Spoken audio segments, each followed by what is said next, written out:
Terera, Boker Tov, Terera, Mamma, aïe aïe aïe aïe aïe aïe, oyenana, oyenana, aïe aïe aïe aïe.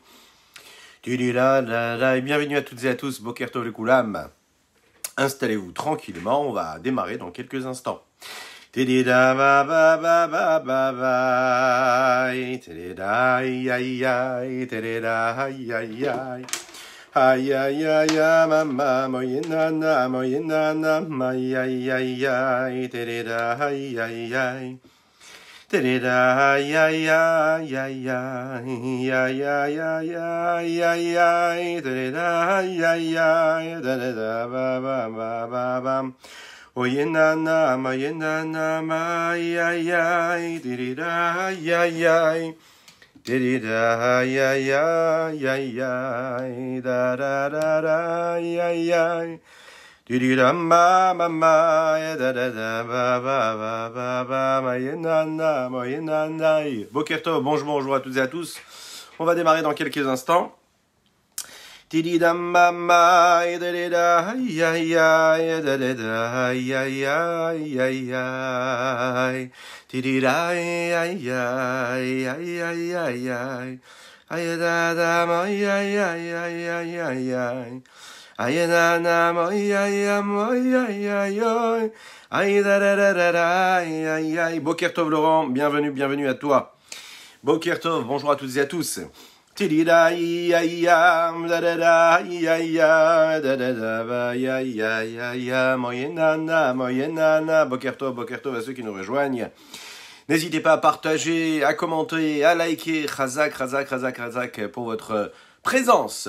C'est avec un grand plaisir, oui, infini, que je vous retrouve ce matin, en cette douce matinée que Dieu nous offre sur la terre, et pour partager avec vous ces mots de Torah, ces mots de sanctification, d'élévation et de purification de l'être à travers nos enseignements de la Torah. Et moi j'aimerais, je ne sais pas ce que vous en pensez, mais moi j'aimerais bien commencer par une histoire. Oh non, allez, on va la garder pour un petit peu plus tard. On va démarrer. Baruch haba mon ami Alexandre, Bruchim Abaim, tous ceux qui viennent, qui arrivent, je ne vois pas les prénoms de chacun, que ce soit maintenant, donc en live là, ou en replay, un petit peu plus tard, que Dieu vous bénisse, et chazak à vous, voilà, de prendre part à cette diffusion des préceptes de la Torah, de notions de chassidout qui nous permettent de comprendre un petit peu comment s'attacher avec Dieu. Parce que c'est ça qui est important, vous savez, s'attacher à Dieu à travers nos actes. Les éléments ont un sens, ont une raison d'exister. Tout ce que nous vivons, les événements, les émotions, les pensées, les paroles que nous avons, elles ont une valeur uniquement si elles sont dirigées, si elles sont sanctifiées pour Dieu. Il faut que ce soit la raison première de ce que nous faisons, ce que nous disons et ce à quoi nous pensons. C'est de cette façon-là que nous sublimons notre existence. C'est de cette façon-là que nous donnons de la valeur à chacune des minutes qui passent dans notre vie. Oui. Alors que vous soyez à la maison installé tranquillement ou que vous soyez dans votre voiture, au volant ou sur un vélo, peut-être une trottinette aussi également, soyez très prudents. Mais vous écoutez peut-être ces paroles de Torah et c'est parfait. Donc, je vous souhaite une excellente journée. Voilà. Et pour les enfants qui vont à l'école, une excellente journée également. On va démarrer avec le Tanya du jour. Et Bezrat Hashem, une petite anecdote très sympathique sur ce que veut dire l'amour d'Hashem. Et je vous souhaite un très très grand Lechaim, bien sûr.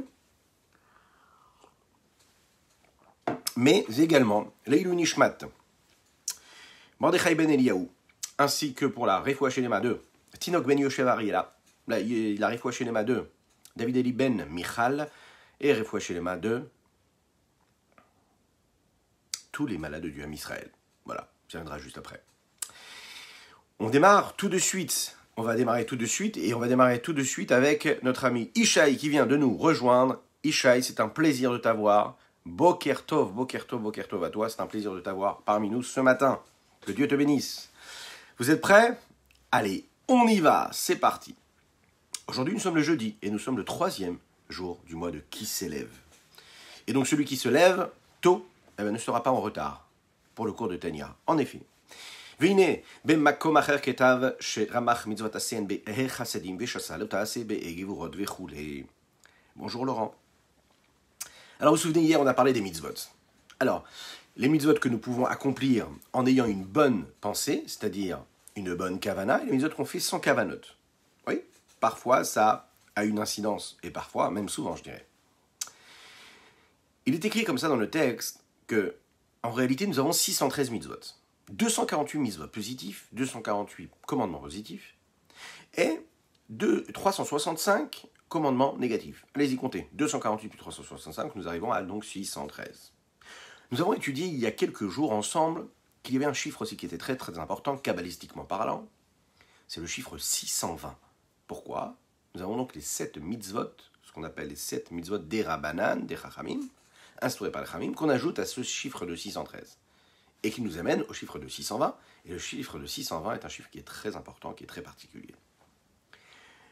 Aujourd'hui, on va s'atteler à ce qui se passe exactement dans le monde d'Atsilut. Précisément, vous vous souvenez que dans le monde d'Atsilut, il y a l'union entre la force de Zeher Anpin et la force qui reçoit, celle de Malchut, cette matrice qui reçoit tout pour redonner ensuite.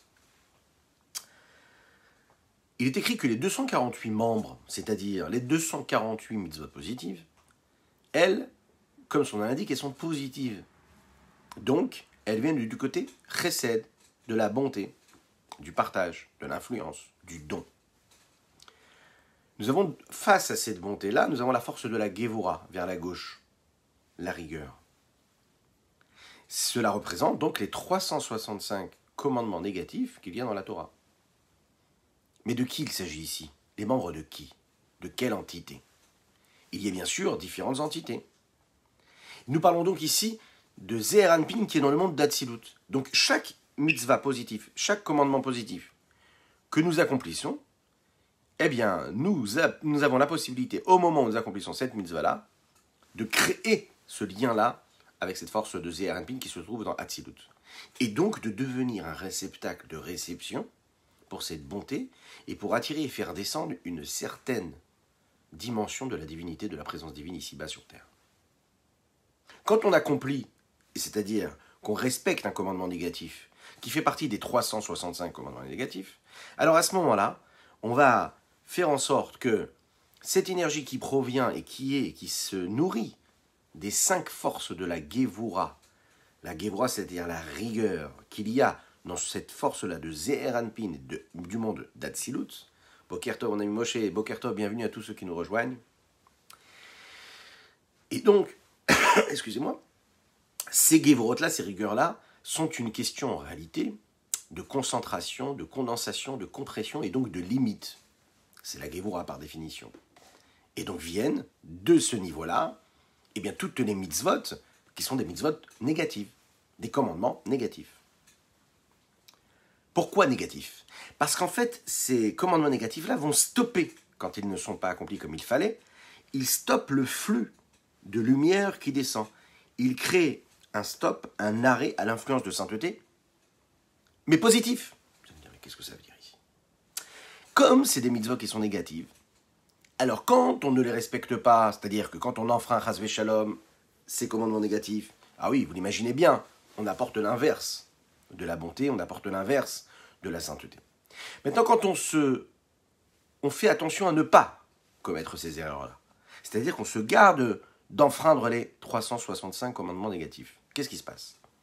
Eh bien, il se passe qu'en réalité, on permet à ce moment-là de stopper l'influence des forces et des énergies qui auraient pu aller et nourrir les forces de l'impureté. Vous voyez ? Ça veut dire qu'on crée un stop, un arrêt et un barrage à cette influence-là. Dès l'instant où on se réserve et puis on se retire d'une mitzvah négative, c'est-à-dire qu'on n'accomplit pas ce commandement négatif, et comme ce commandement négatif-là provient de quoi ? Des 5 forces de la Gevura. Et la Gevura, par définition, c'est une rigueur, c'est une limite, une barrière. Eh bien, la lumière qui aurait pu nourrir, ou l'énergie qui aurait pu nourrir les forces du mal, les forces négatives, là, est stoppée, bloquée. Ubema Komachen est expliqué également dans un autre endroit de la Kabbalah. Chez N, les 613 mitzvot, Tariag Archin Nimshachin Bechadachaou. Ces 613-là chemins, 613 façons, des 613 moyens qui proviennent d'une seule route, d'un seul schéma. Schéma ou chemin. Et c'est peut-être aussi d'un seul schéma, processus. C'est-à-dire qu'il a une source et qu'il a un moyen de locomotion, si on veut dire. il a une source, et une fois qu'on met cette source-là en mouvement, eh bien, il entreprend un long voyage. Et pour pouvoir faire passer cette énergie-là qu'on est parti chercher à la source, eh bien, on va utiliser un système, et on va utiliser une force, une fameuse énergie, une fameuse force qu'on appelle la lévanonite, ou plus précisément l'avnonite. Qu'est-ce que c'est ce lavnonite, qui vient du mot lavan? Eh bien, le lavan, c'est un petit peu comme dans le corps humain. Nous avons cette substance-là dans laquelle il y a tout. C'est un peu comme la moelle épinière, si vous voulez. Il y a toute l'énergie qu'il pourrait y avoir dans le corps. C'est un petit liquide qui est là et qui est partout. Il est partout dans tout le corps en réalité. C'est ce qui permet à tout le corps de fonctionner, à tous les membres de fonctionner comme il faudrait. Spirituellement, au niveau de Séphiroth, au niveau des différentes énergies et des lumières qui viennent de Dieu, il y a aussi ce principe-là de cette lavnonite-là. Et qu'est-ce que c'est ce lavnonite? C'est du chesed, c'est de la bonté, c'est du partage, de l'influence. Lui, il trouve en fait sa source, et c'est une même révélation, on pourrait dire même, un moyen d'expression du Keter Elyon, de la couronne supérieure, la couronne suprême, un niveau très élevé. Là-bas, il n'y a pas de gvora. Là-bas, il n'y a que du chesed. Il n'y a pas de rigueur. On est au-dessus de tout. Lechaim, lechaim.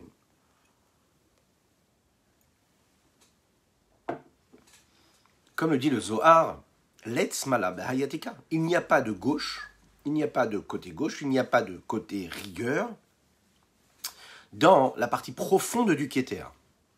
Je précise, vous vous souvenez, on avait étudié ensemble que, comme dans toute couronne, vous avez une partie extérieure, celle qui apparaît vers l'extérieur, et vous avez la partie profonde, la partie intérieure de la couronne, celle qui touche le crâne. Celle-ci, c'est ce qu'on appelle Arich Anpin. Celle qui est la partie extérieure, c'est ce qu'on appelle Atik. Atik Yumin. Celle qui est à l'extérieur. C'est un niveau qui est très très très élevé puisqu'il touche vraiment l'infini total. Alors ce niveau de Atik, lui, il est fait que de chassadim, que de bonté. Vous imaginez un petit peu ce que cela veut dire? Que de bonté, il n'y a pas de rigueur. Donc a priori, si vous me suivez bien, et si on suit bien ce qu'il dit ici, on a un petit souci.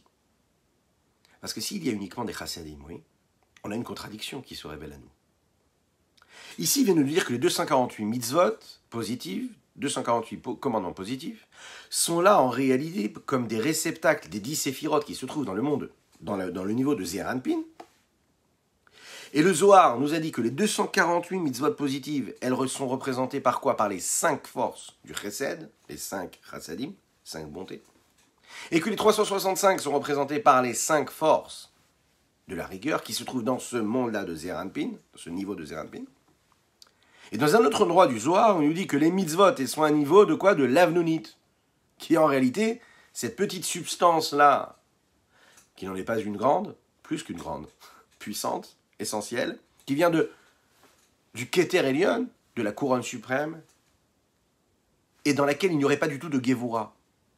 Comment, d'un côté, le Zohar peut nous dire que quand je fais une mitzvah positive et je mets en action du chesed, de l'autre côté, quand je fais quelque chose de négatif, je mets en activité, pas quand je fais quelque chose de négatif, quand je suis au contact d'une mitzvah négative, eh bien, je mets en mouvement les 5 rigueurs, et d'un autre côté, le Zohar, dans un autre endroit, il me dit que toute cette force-là, des 613 mitzvot, provient de la lavnonite, cette substance-là, qui permet en réalité de diffuser une énergie qui est partout, qui provient de la partie la plus élevée du Keter de la couronne, et qui serait, elle, donc fait constituée que de chesed.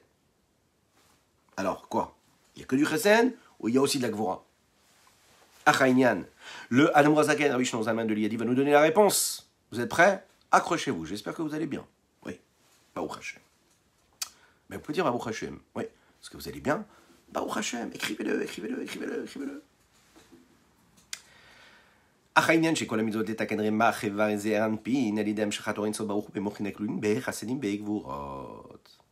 En fait, il faut savoir que toutes les mitzvot, elles nous ont été données justement pour réparer ce qui aurait été abîmé quelque part. Les 248 membres de Zeir Anpin, de cette force-là, quand on fait une mitzvah qui correspond à chacun de ces membres-là qui est dans Zeir Anpin, on répare cette force-là première qu'il y a dans le Zeir Anpin. Et qu'est-ce qu'on fait? On est en train d'attirer, de faire descendre de la lumière de l'infini du Saint béni soit-il Où ça? Bemochin, dans la partie cérébrale. Qui sont inclus, quand ils sont dans la partie cérébrale, qui sont inclus et qui sont constitués de ces 5 chassadim et 5 gvurot. Prenez l'exemple, par exemple, d'un homme qui a en réalité une tendance cérébrale, oui, qui pourrait aller du côté bon ou du côté mauvais, du côté chesed, du côté de la bonté, ou du côté de la rigueur. Oui, on a ces capacités intellectuelles. Puisque la mitzvah, c'est quoi? C'est de réparer les 248 membres qu'il y a dans cette force-là de Zeir Anpin. C'est la raison pour laquelle on dit que les mitzvot deviennent des outils de ces séphirotes-là de Zeir Anpin. Et puisqu'on répare les 248 membres de Zeir Anpin, comment? En faisant descendre la lumière de l'infini du Saint-Béni soit-il dans notre cerveau, notre capacité intellectuelle qu'on a de vivre les choses, d'analyser, de ressentir aussi. Eh bien, qu'est-ce qui se passe à ce moment-là? On touche les 5 chassadim et les 5 gvurot, c'est 5 forces de chaque côté. C'est la raison pour laquelle il dit que parfois les mitzvot, elles sont dans les 5 chassadim et les 5 gvurot. Ça, c'est quand cela s'habille dans nos forces cérébrales. Donc, quand ça s'habille dans nos forces cérébrales qui, elles, sont dotées d'une tendance, parfois chesed, parfois gvura, alors l'appréciation que l'on aura à travers les mitzvot qu'on est en train d'accomplir influencera ou bien diffusera une certaine révélation de la lumière de l'infini du Saint béni soit-il qui apparaît à travers les 5 chassadim, les 5 forces de la bonté, ou les 5 forces de la rigueur. Ça prend une certaine forme lorsque ça descend dans nos outils à nous cérébraux. Mais en réalité, la source de ces capacités cérébrales et intellectuelles, cette source-là, c'est quoi? C'est justement cette partie du Kéter qui est dans la couronne. Et lui, ce Kéter-là, et cette source-là, en réalité, elle est bien de dessus de nos capacités cérébrales, qui, elles, sont dotées d'une tendance, d'une appréciation personnelle de bonté ou de rigueur. Et donc, ce niveau-là qu'il est appelé ici l'Avnunit dans la Kabbalah, l'Avnunit qui est cette substance-là qui est au-dessus de tout, qui n'est que du Chesed, oui, c'est la source des forces cérébrales. Après, une fois que ça descend dans le cerveau, il peut y avoir donc une tendance chesed, une tendance gvura, une tendance de bonté, une tendance de rigueur. La source du mot ach, ici, il le dit dans les mots. Ou mais quoi, nous de l'avnunit. La source du mot ach, c'est ce l'avnunit-là qu'il y a dans le Kéter, dans la couronne. Et comment est-ce que cela s'exprime? À travers un oneg, un certain plaisir, un désir, une passion réelle.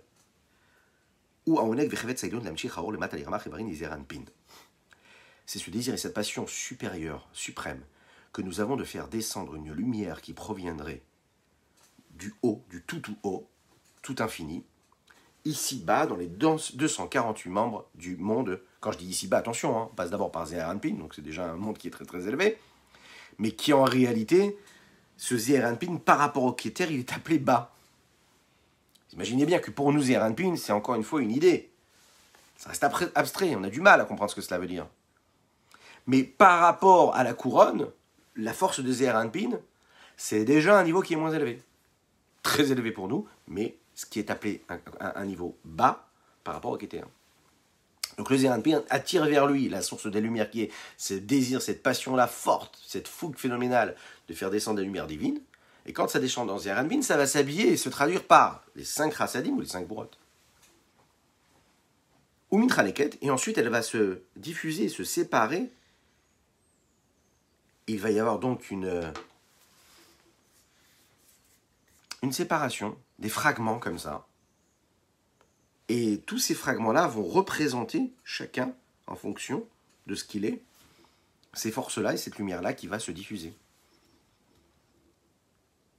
Où ça et comment? Eh bien, dans ces fragments qui sont les mitzvot, les 613 mitzvot. En fonction de la valeur de la mitzvah, en fonction de ce que cette mitzvah a comme identité, comme fonction, pourquoi est-ce qu'elle est là, comment est-ce qu'elle est là. C'est donc en réalité 613 façons d'attirer précisément et de manière particulière une lumière, une énergie qu'une autre mitzvah ne pourrait pas amener. Donc chaque mitzvah qu'on va accomplir va emmener une énergie particulière et précise. dans les mots, ou mitraleket ha'amshacha letariya gamashachot pratiyot et fibrinat erech hamitzvot. Prenons un exemple. Kegon bitzdaka ou minut chasadim nimshach oren sov baruchu lichitzoniyut akeli de chesed dizeranpin. Comme par exemple, quand on va faire par exemple la tzedaka, ou bien qu'on va se comporter avec du chesed, ça veut dire qu'on va être bon avec les hommes et les personnes que l'on rencontre. On va être généreux, bienveillant avec nos semblables. Et bien à ce moment-là, précisément, on amène une lumière qui vient de l'infini du Saint béni soit-il, on révèle Dieu de manière infinie, mais attention, une révélation qui va toucher quoi? La partie extérieure du réceptacle, qui est dans le chesed, cette bonté-là qui est dans le zeher anpin. Suivez, suivez, c'est magnifique. On sait que le texte de la Kabbalah nous le dit, et précisément dans le texte de Patach Eliyahu, chesed des rois yemina. Le chesed, c'est du côté droit. Et donc, quand on utilise le chesed, cette vertu-là, ce trait de caractère qui est la bonté, on l'utilise comme il faut et bon escient, et bien qu'est-ce qui se passe? Eh bien, on fait descendre le côté droit. Et le côté droit, là-haut, dans le monde d'Atsilut, il y a aussi ce côté droit qui est le chesed. Et nous, quand en réalité, on se comporte avec chesed, bien, on met en mouvement ce chesed-là qui est dans le monde d'Atsilut, qui lui a un niveau beaucoup plus élevé. Vous vous souvenez, hier, on a parlé de ça, l'éveil du bas qui actionne et qui active comme un effet boomerang un éveil du haut. Parce que j'ai fait un effort ici-bas, alors Akadosh Baruch Hu va se révéler lui aussi avec toute sa force, toute sa puissance. Donc quand je fais un acte de bonté, ça éveille là-haut aussi quelque chose. Ça veut dire quoi? Un afflux de bonté. Maintenant, quand c'est l'inverse. Quand, par exemple, on est en train d'accomplir une mitzvah qui concerne les rigueurs. Par exemple, au Bekiyum Adinin. Quand on accomplit des mitzvot qui concernent des rigueurs, des choses négatives. C'est-à-dire des choses négatives qu'on ne devons pas faire. Ou éviter de faire. Eh bien, à ce moment-là, on fait révéler, on fait descendre une lumière qui provient de l'infini du Saint béni soit-il aussi. Mais comment? De la partie extérieure de la Gevura. La partie extérieure de cette rigueur-là qu'il y a dans le monde de Zeher Anpin, dans le niveau de Zeher Anpin. Mais également dans la miséricorde. Pardon, excusez-moi. Lechaim, lechaim. Bon, je ne sais pas. Est-ce que vous allez bien? Comment vous vous sentez? Est-ce que vous êtes bien installé? Alors, si vous allez vous accompagner les enfants à l'école, je compte sur vous. Faites-le avec force, conviction. Si vous accompagnez les enfants d'une chambre à l'autre parce qu'ils ont un cours par Zoom, ben faites-le aussi avec conviction et force. Soyez heureux. On me demande encore une fois, si on va raconter une petite histoire, on va raconter une petite histoire, mais avec grand plaisir. On ne partira pas sans raconter une petite histoire très sympathique sur l'amour de Dieu. On peut aussi chanter, oui, on est d'accord, on peut aussi chanter. Tadelalayai, tadelalayai, badadam, tadelalayai, ay, ay, ay, ay, tadelalayai, badadam, tadelalayai, ay, ay, tadelalayai. Ay, ay, ay, tadelalayai, tadelalayai, ay, ay, ay, ay, tadelalayai. Ay, ay, ay, tadelalayai, ay, ay, ay, tadadai, tadadai, tadelalayai, ay, ay, ay, tadelalayai, ay, ay, ay, ay, ay, ay, tadelalayai, ay, ay, ay, ay, ay, tadelalayai, ay, ay, ay, tadadai, tadadai, tadelalayai, ay, ay. Ay, da da da da da da ay ay ay da da la ya ba da la ya ay ay ay da da la ya ba da na ay ay ay da da la ya ay da da la ya da da na ma ay da la ya ma ay ay ay da la ya ma ay da la ye ma ay ay. Ay, da da da da da da da ay ay ay da da da ay ay ay ay ay da da da ya ma ay ay da da da ye ma da da da da ay ay ay ay da da da ya da da da ya da da da ya bam bam bam bam. Donc nous voici donc en train d'étudier ensemble notre Tanya, notre dernière ligne droite, notre dernière partie du Tanya. On a bien compris que chaque petite mitzvah que nous faisions, chaque petite réalisation qui venait de nos actes, de nos pensées, de nos paroles, qui concernaient la présence divine et la volonté de Dieu, eh bien, avait une incidence phénoménale. Itaruta diletata, un éveil du bas, cela crée un éveil du haut. Je compte sur vos partages, je compte sur vos likes, sur vos commentaires. Oui, faites-le, c'est important, et vous prenez le mérite de la diffusion de la Torah auprès de tous nos frères dans le monde entier. Oui, et c'est important. Donc,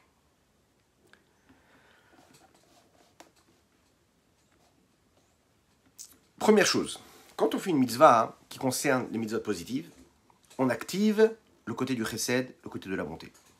Quand on fait et qu'on nomme et qu'on fait attention de ne pas transgresser une mitzvah négative, alors à ce moment-là, on permet la révélation des énergies qui proviennent de la midah de Gvura, et à ce moment-là donc, de créer le rayonnement de l'infini du Saint béni soit-il, qui se révèle à travers la partie extérieure et superficielle de la Gevura, mais également dans les Rachamim, dans la miséricorde. Oui, vous savez pourquoi? Très intéressant, là, le Tanya, il dit ce mot-là, Boker Tov, Boker Tov. Le Tanya, il nous dit ici, si vous regardez bien, pour ceux qui ont le texte, il y a un petit souci là. Enfin, pas un petit souci, mais c'est intéressant qu'il dise ça ici. Il met Rachamim dans la famille de la Gevura. Intéressant. En général, on dit Bechesed Rachamim, dans la bonté et la miséricorde. Et là, il nous dit, d'un côté droit, on a le Chesed, de l'autre côté gauche, on a la Gvura, la rigueur, mais aussi la miséricorde. Mais comment ça se fait, la miséricorde? C'est du Chesed. Avoir de la pitié, être miséricordieux, c'est de la bonté. Écoutez cette précision qui est magnifique, que j'avais reçue de mon maître, et qui est magnifique. Quand un homme a pitié d'une autre personne, quand un homme devient miséricordieux, quand le regard se tourne vers une personne qui est dans le besoin, en fait, ce réveil chez une personne, c'est la personne qui éprouve cette miséricorde-là, la prise de conscience des limites et de l'étroitesse que la personne qui est en face est en train de vivre ou ressentir. Qu'est-ce qui fait qu'on est sensible au manque? Qu'est-ce qui fait qu'on est sensible à la détresse d'une personne qui a besoin de quelque chose et qui fait appel en nous et qui réveille en nous notre miséricorde? C'est quand on est conscient que ça fait appel en nous à quelque chose. On ne peut être sensible à quelque chose, à un événement, à une émotion, peu importe, si nous-mêmes, nous ne serions en mesure de pouvoir ressentir ce que la personne ressent. Si nous ne pouvions pas vivre ce que l'autre vit, on ne pourrait jamais ressentir ce qu'il est capable de ressentir. Et donc, on ne pourrait donc pas être présent pour lui au moment où il en aurait besoin. Autrement dit, la rigueur, elle est présente. La sensation de manque, la sensation de détresse, ce qu'on ne souhaite à personne, Bezrat Hashem, que des bonnes nouvelles. Mais être capable d'avoir de la pitié de quelqu'un d'autre sur quelqu'un d'autre, c'est en réalité, et vous allez le voir, une personne, plus elle a des traits de caractère qui sont sensibles, qui sont affinés, parce qu'elle s'est travaillée ou parce que ses parents, ses grands-parents lui ont transmis cette sensibilité, et plus elle sera sensible à ce qui se passe autour d'elle. Pourquoi? Parce qu'en elle, elle aura développé tous ses sens. Être capable d'avoir pitié d'une personne qui est en face, ou d'une situation, être sensible à ce qui se passe, c'est une preuve de quoi? Pas seulement de générosité, c'est une preuve de travail de ses traits de caractère, de ses valeurs, de ses vertus. Tout a été affiné. Donc, tellement c'est raffiné qu'il y a une sensibilité à tout ce qui peut se passer. Mais ça fait appel en quoi? À quoi? Ça fait appel à la rigueur, dans le sens pas négatif, mais dans le sens la conscience, la prise de conscience de l'étroitesse que la personne qui est en face est en train de vivre. Et ma prise de conscience de l'étroitesse, du manque, du désarroi, de la détresse de la personne qui est en face, réveille donc en moi de la pitié. Et donc là, il s'agit de pitié qui est influencée aussi par de la bonté, mais également par de la rigueur. Donc avoir de la miséricorde et de la pitié, c'est une forme d'expression de bonté, mais également une influence de rigueur qui va donc se traduire par de la miséricorde. Voilà pourquoi ici le Admorazaken, si on pourrait se permettre d'expliquer ça de cette façon-là, nous parle ici de cette midah, de la midat harachamim. Et on le sait d'ailleurs, la midat harachamim en réalité c'est celle qui correspond à celle de Tiferet. Tiferet, qu'est-ce que c'est Tiferet? Dans les 10 séphirotes et dans les 10 midot, vous avez dans les 7 midotes, dans les 10 séphirotes et dans les 7 midotes, qui apparaissent à travers les vertus et les traits de caractère. Nous avons la chesed à droite, nous avons gvura à gauche, et nous avons tiferet au milieu. Cette tiferet-là, c'est une vertu et un trait de caractère qui réunit en réalité d'un côté du chesed et un peu de gvura. C'est saupoudré de chacune. Et ça donne de la miséricorde. Et c'est quoi? C'est le tiferet. Et qu'est-ce qui se passe avec ça? Eh bien, Vederech ou Ma'avar Hamshacha, et par ce passage-là, ce long voyage que va faire cette descente-là d'énergie, qui provient de l'infini, où ça, on l'a dit, dans la partie extérieure, c'est important de s'en rendre compte, qu'on parle vraiment de cette partie extérieure des réceptacles qu'il y a dans le Ze'er Anpin. Cela se fait comment? Rappelez-vous. Ou aliyede pnimiut akelim ou mochotehem. Cela vient par la partie intérieure des réceptacles, c'est-à-dire la partie intérieure des outils. Qui sont ces outils-là? C'est nous. Nous sommes ces outils-là de transmission, nous sommes ces moyens de transmission, ces objets qui permettent ces transferts-là d'énergie et de lumière divine ici-bas sur Terre. On permet cette connexion d'infini dans la finitude du monde, en tout cas de celle que nous percevons nous avec notre regard. Mais bizarrement, tout en étant avec un regard et un ressenti limité, puisque nous sommes des êtres, des créatures limitées, nous avons quelque chose de plus que toutes les autres créatures n'ont pas. On a cet infini qui est en nous, donc une sensibilité à l'infini et la capacité phénoménale d'avoir un peu de divin en nous, même beaucoup, ce qui nous rend capable de devenir ce moyen de transmission, de réception de lumière d'infini et de connexion avec le monde qui nous entoure, qui lui est limité. Et c'est ça le miracle. Mais comment est-ce que nous on le vit tous les jours ça? Comment on réussit à nourrir ces outils-là, ces objets, ces moyens de transfert? Quand on utilise nos moyens à nous, cérébraux. Quand on travaille difficilement, c'est-à-dire qu'on fait des efforts, mais surtout qu'on fait appel à deux éléments qui sont essentiels pour l'évolution de ce travail-là. Et ces deux éléments, nous en avons parlé il y a quelques jours, c'est la ha'ava et la ira. La crainte de Dieu et l'amour de Dieu. La crainte de Dieu et l'amour de Dieu, c'est ce qui permet à l'homme, justement, de créer un processus intellectuel d'approfondissement, mais également naturel, c'est-à-dire d'amour, de crainte, qui est dans la nature de chacune et chacun d'entre nous. Mais d'abord cérébral et ensuite émotionnel, qui, elles, se trouvent dans les séphirotes en haut, et qui sont donc à un niveau de... Vous allez le voir ici, c'est encore un terme qu'on approfondira Be'ezrat Hashem un jour à l'occasion, on en parlera, mochin de katnout et de gadlut. Dans les mots ici, ou ma'avar amshacha ou yade pnimot akelim mochotehem shem dechilou rechimus yichilim, o tivii, she'en bechinot mochim de katnout de gadlut. Qu'est-ce que c'est mochot de katnout et mochot de gadlut? Alors celui qui veut vraiment savoir ce que c'est, moi je lui conseille d'écouter une magnifique chanson, enfin, c'est une vulgarisation de ce terme-là, mais qui est très très jolie, Shuliran. Pour ceux qui ont la possibilité, tapez sur YouTube Shuliran, vous allez voir, Mochin de Katnout, Mochin de Gadlut. Il y a un magnifique titre qui parle de cela, et c'est très très très joli, c'est à écouter. Mochin de Katnout, c'est quoi? C'est la partie cérébrale, mais qui serait petite. Et Mochin de Gadlut, c'est la partie cérébrale qui serait beaucoup plus grande. Qu'est-ce que cela veut dire? C'est un petit peu comme chez un homme. Un homme, il peut avoir un sentiment d'amour ou de crainte naturel, intrinsèque, viscéral, sans se poser de questions, il aime, sans se poser de questions, il craint. Mais il y a ce qu'on appelle Mochin de Gadlut, c'est alors, en réalité, quand un homme il va aimer ou craindre parce qu'il a créé, qu'il a mis un processus intellectuel et d'approfondissement qui a fait naître chez lui réellement un amour construit, ou bien une crainte construite. Vous voyez la différence? Quand c'est naturel, c'est ce qu'on va appeler Mochin de Katnout. Ça veut dire, c'est petit. Ça veut dire quoi c'est petit? Ça veut dire que c'est naturel. J'aime ou je crains, mais de manière tout à fait facile, de base. Quand je dis facile, attention, je pèse mes mots. Quand on dit Mochin de Gadlut, on est en train de te dire qu'en réalité, quand tu utilises ton cerveau et tu élargis tes capacités intellectuelles d'approfondissement, de discernement, et que tu comprends pourquoi et comment il faut aimer, et que tu comprends et tu réfléchis et tu analyses et tous les jours tu travailles sur ça pour faire naître en toi cet amour ou cette crainte de Dieu, donc là, à ce moment-là, c'est l'expression même de cette Mochin de Gadlut. Et donc, à ce moment-là, on peut le voir, il n'y a donc pas de contradiction avec ce qui a été dit dans le Zohar, que toutes les mitzvot, les 613 mitzvot, proviennent de quoi? De cette lavnounite-là. Cette petite substance-là, qui réunit tout ce qu'il va se passer dans le corps, et qui énergise et qui influence tout, parce qu'elle est que du chesed. C'est un petit peu ça. Vous avez la partie naturelle, vous avez la partie travaillée. Comme c'est dans la racine même, comme on l'a dit tout à l'heure, du désir, de la passion et du plaisir que peut avoir le Keter, la couronne. Velazé, c'est la raison pour laquelle Bikesh, Moshe Rabbeinu Alav Shalom, Me'ol Dekayim Mitzvot Masiot et Luyot Baaretz. La Gemara nous le dit.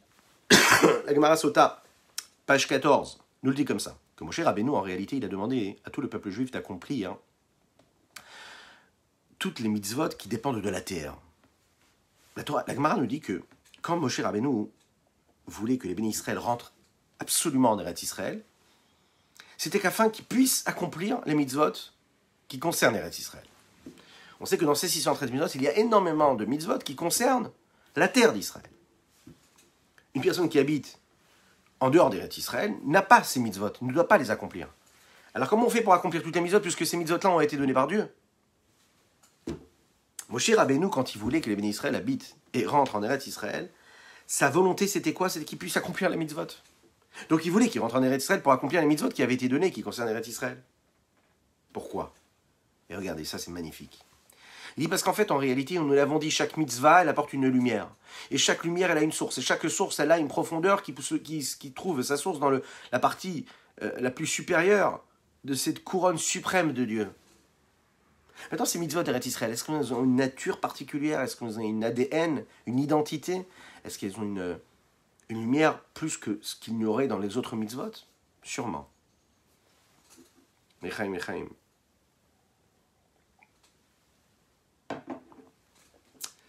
Le Nourazaken nous dit ici, les mitzvot maasiot, les commandements positifs, actifs en tout cas, que nous faisons en Eretz Israël, et plus globalement, elles sont ce qu'on appelle tachlit haishtalshelut. Les mitzvot, elles sont là, et elles sont le but même de tout le système d'enchaînement des mondes que Dieu a mis en place pour faire descendre sa lumière sur terre. Les hamshir horintzot baruchu levarir hakelim des zeranpin des bria yetzira asiya, afin de raffiner les réceptacles du monde de Zeharanpin, de ce niveau de Zeharanpin, et non pas du monde, mais du niveau de Zeharanpin, qu'il y aurait dans Bria, le monde de Bria, Yetzira, le monde de Yetzira, Asiya, le monde de l'action, celui dans lequel nous vivons, dans lesquels nous en avons parlé avant-hier ou hier. Sheben en aresh peichet nitzozin. C'est quoi ça? Dans ces mondes-là, il y a quoi dans ce Bria, Yetzira, Asiya? Il y a 288 étincelles. Elles sont là. C'est quoi ces 288 étincelles? Ce sont ces petits tessons, ces petits morceaux de vase qui ont été brisés et qui proviennent de cette brisure-là du vase, de Shvirat HaKelim, ok, de ces grands vases qui n'ont pas pu recevoir l'intense lumière d'Akadosh Baruch Hu, de Dieu, et qui se sont donc brisés, éparpillés. Et tous ces fragments, ces petits tessons-là, ces petits morceaux, ont gardé, on l'avait dit, une petite trace de cette lumière divine. Et c'est ce qu'il y a exactement dans ce monde de Bria Yetzira Asiya. Maintenant, nous, quand en réalité on étudie la Torah, quand on fait une mitzvah, eh bien, justement, on prend cette petite trace de lumière de Dieu qu'il y a sur ces petits tessons, ces petits morceaux, et puis on les élève, on les fait vivre, on les raffine, grâce à la Torah et les mitzvot. Qu'il y a quoi dans le monde de Bria, de Yetzira et de Asiya? Davka, précisément. Donc, pour terminer, puisque tout le but de tout ce qu'Akadosh Baruch Hu a voulu par ce système d'enchaînement des mondes, pour la perfection, la totalité, la finalité de l'accomplissement des mitzvot, c'est quoi? C'est de se retrouver en Eretz Israël. C'était notre minute sioniste. Non, il n'y a pas de sionisme. On est sioniste de base, naturellement. On veut Eretz Israël, on veut habiter en Eretz Israël. Pourquoi? Pour pouvoir faire toutes les mitzvot. C'est la raison pour laquelle Akadosh Baruch Hu, il a voulu rentrer, Moshe Rabbeinu a voulu rentrer, à faire rentrer le peuple juif en Eretz Israël, afin qu'il puisse accomplir toutes les mitzvot qui dépendent de la terre d'Israël. Maintenant, on nous a bien sûr expliqué pourquoi l'essentiel même de ce raffinement se faisait grâce à la tefila, bien que la Torah, elle est plus élevée que la tefila, vous vous souvenez, parce qu'en réalité, on va conclure ce pérec-là, enfin, sur cette partie-là, sur cette notion-là, parce que le raffinement qu'on est capable de créer grâce à la tefila, c'est l'élévation des étincelles qu'il y a, accrochez-vous, dans le monde de Tohu, celui qui précède le monde de Tikkun, dans lequel nous vivons, nous, ici. Maintenant, à notre époque, maintenant, quel est notre travail précis? Le Nourazaken aussi nous dit, à notre époque, l'essentiel de ce raffinement se fait par la tefila. Le Nourazaken nous dit que dans les premières générations, les âmes divines qu'il y avait dans les corps du peuple juif étaient des âmes qui avaient un niveau qui est très, très élevé. Donc, le travail de raffinement se faisait très rapidement.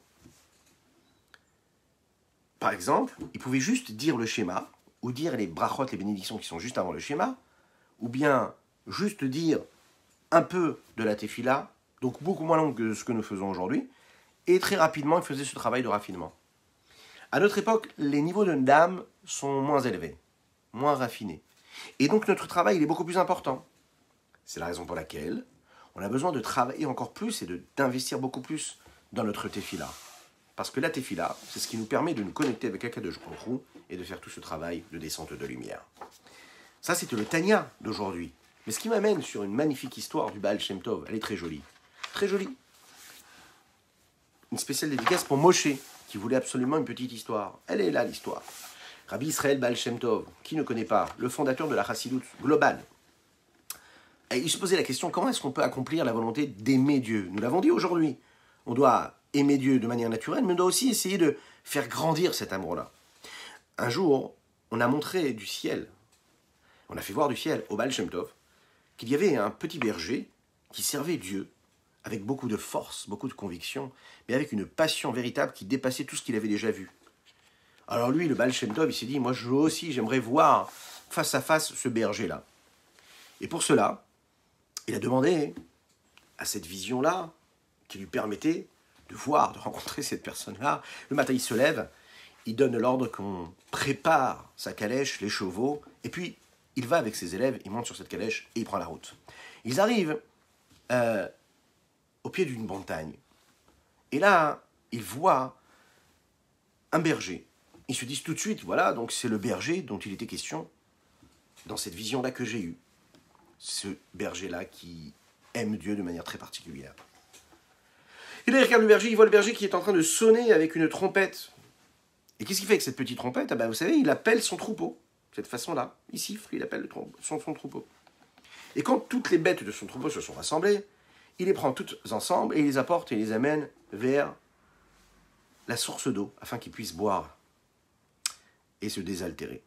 Au même moment, il entend le berger dire comme ça, « Maître du monde, toi qui as créé le ciel et la terre, toi qui as créé cette montagne, qui a créé ce troupeau, qui a créé ces moutons, toi qui as créé en fait cet homme-là qui a ce troupeau, et qui m'a créé moi aussi, et qui a créé ton peuple, le peuple juif, et toi qui donnes à manger, qui nourrit toutes les créatures, et qui me donne à moi aussi de quoi me nourrir. Mais moi, je ne suis quelqu'un qui ne connaît rien du tout. Je suis quelqu'un d'impie totalement. Je ne sais pas étudier, je ne comprends rien. Je ne sais même pas comment te servir, mais je sais que c'est toi qui as créé tout ça, et qui donne tout ce que tu donnes. Comment est-ce que je peux glorifier ton nom? Et voilà que le berger continue à lever ses yeux vers le ciel et prononcer ces paroles toutes simples. Il dit voilà, la seule chose que j'ai, c'est une petite trompette. Et donc avec cette petite trompette qui est dans ma main, je vais sonner, un peu comme un chauffard. Et puis ce son-là sera considéré comme cette phrase-là que nous prononçons. Hachem ou Elohim, Hachem, c'est mon Dieu. Il a sonné avec sa trompette, de toute sa force, de toutes ses forces. Et juste après, il s'est évanoui. Il est tombé au pied de son troupeau. Au bout de quelques instants, il retrouve ses esprits et il dit « Maître du monde, toi qui as créé le ciel, toi qui as créé la terre, toi qui nourris chaque créature, toi qui as créé ce troupeau, qui as créé celui qui est ce que je suis moi, le berger pour les diriger. Toi qui as créé, qui a un peuple, un seul peuple, toi que tu es unique, toi qui enseignes la Torah, toi qui fais en sorte que ce peuple peut étudier cette Torah que tu lui as enseignée et qui peut prier vers toi. Mais moi, je suis qu'un petit berger. Moi, je ne sais pas étudier la Torah. Je ne sais pas faire la tefila. Je suis orphelin de naissance de mon papa et de ma maman. Et j'ai grandi parmi toutes les autres nations. La seule chose que je sais faire, c'est chanter. Chanter. Quel chant? Le chant des bergers. Et voilà que le berger commence à chanter ce chant des bergers, mais avec force, avec fougue, avec passion, avec force et conviction. À tel point il chante, tel point il est heureux de glorifier Dieu par ce chant-là, qui pouvait paraître insignifiant, qui tombe et qui s'évanouit en ayant perdu toutes ses forces. Quand il retrouve son esprit, il se lève et là il dit « Maître du monde, j'ai sonné de ma trompette de berger. J'ai chanté pour toi des chants de berger. Mais a priori, ça n'est rien, ça n'est pas important pour toi. Maître du monde, toi qui fais vivre et qui nourrit tout le monde, comment est-ce que je peux te servir? Maître du monde, Dieu qui est dans les ciels, il y a une seule chose que je peux faire, une seule chose que je sais faire, et que je vais faire, pour toi. Il s'arrête de parler, il se met tête sur le sol et les pieds en l'air, il décide de faire le poirier. Et là, il met la tête sur le sol, et il se met à bouger ses jambes dans tous les sens. Et là, il dit, voilà Kadosh Baruch Hu, regarde, tout en ayant la tête vers le bas, les pieds vers le haut. Oui, véritablement, de cette façon-là. Quand il retrouve son esprit, il dit, Maître du monde, j'ai chanté pour toi. J'ai sonné dans cette trompette. J'ai même inversé le cours des choses. J'ai posé ma tête sur le sol et mes pieds vers le haut. Maître du monde, comment est-ce que je peux te servir? Qu'est-ce que je peux faire encore? Je ne suis pas capable de faire tout ce que feront les autres, d'étudier la Torah, d'exprimer la Tefila comme je devrais le faire. Moi, la seule chose que je suis, c'est juste quelqu'un qui est responsable de ce troupeau-là. Je vais te dire, hier, mon responsable, le propriétaire de ces bêtes-là, il m'a donné une petite pièce. Il m'a donné cette petite pièce d'argent en cadeau. C'était une petite prime. Et cette petite pièce-là, tu sais ce que je vais faire, Dieu? Je vais te la donner à toi. Et là, il a mis sa main dans sa poche. Il a sorti la petite pièce insignifiante, quasiment sans valeur. Et il a jeté comme ça vers le ciel. Il a jeté en disant à Dieu, regarde, Akadosh Baruch Hu, ça c'est pour toi. Je te donne tout ce que j'ai, tout ce que je peux être et tout ce que je possède, tout ce que je suis et tout ce que je possède. Et le Baal Shem Tov, l'histoire nous raconte qu'il a vu cette pièce-là être reçue et acceptée, prise par le ciel. Baal Shem Tov s'est tourné vers ses élèves et il leur a dit « Tous les jours dans la Tefila, vous dites un verset. C'est un verset qu'on dit tous et toutes. On le dit 3 fois par jour. En tout cas, au moins 2 fois. Une fois le matin, une fois le soir. Ve'ahavta et Hashem Elokecha bechol levavecha uvechol nafshecha uvechol meodecha. Et tu aimeras Dieu, ce Dieu-là qui est infini, ce Dieu qui est en toi, de tout ton cœur, de toute ton âme et de tous tes moyens. Voilà ce petit berger qui a fait tout ce qu'il était capable de faire, tout ce qu'il avait en lui pour aimer Akadosh Baruch Hu. Vous en avez l'exemple. Aimez Dieu comme ce berger aime Dieu. Voilà, je vous souhaite une excellente journée. Et puis, que Dieu fasse qu'on ait le mérite d'être au moins des bergers et de le servir comme il faut. Qu'il vous inonde de bénédictions à l'infini et qu'il apporte la réfoua shelema totale et complète à tous les malades du Ham Israël, qu'on se retrouve très bientôt avec Mashiach Tzidkenu sur l'esplanade du Beth Amikdash, tous ensemble. Sheibane Beth Amikdash bimera beyameinu veten chelekeinu betoratecha. Sheibane Beth Amikdash, chazak chazak à toutes et à tous. Bimera beyameinu veten chelekeinu betoratecha. Parfait, on continue de partager, de liker, c'est important. Abonnez-vous. Maintenant ou en replay, je compte sur vous. Chazak.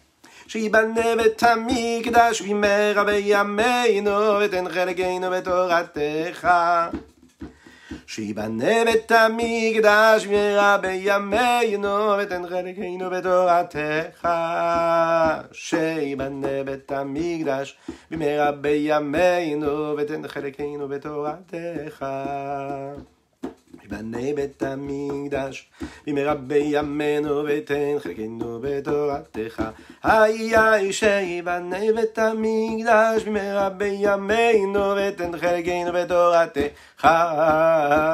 Sheibane bet hamikdash, b'merabei yameinu v'ten chelkeinu b'toratecha. Ay ay sheibane bet hamikdash. B'merabei yameinu v'ten chelkeinu b'toratecha. Amen ve'amen. Pour toutes vos bénédictions, que Dieu vous bénisse vous aussi. Sheibane beit hamikdash bimera beyameinu v'ten chelkeinu b'toratecha. Ay ay ay sheibane beit hamikdash bimera beyameinu v'ten chelkeinu b'toratecha. Sheibane beit hamikdash bimera beyameinu v'ten chelkeinu b'toratecha. Ay ay sheibane beit hamikdash במהרה בימינו ותן חלקנו בתורתך. שיבנה בית המקדש במהרה בימינו ותן חלקנו בתורתך. Excellente journée à vous.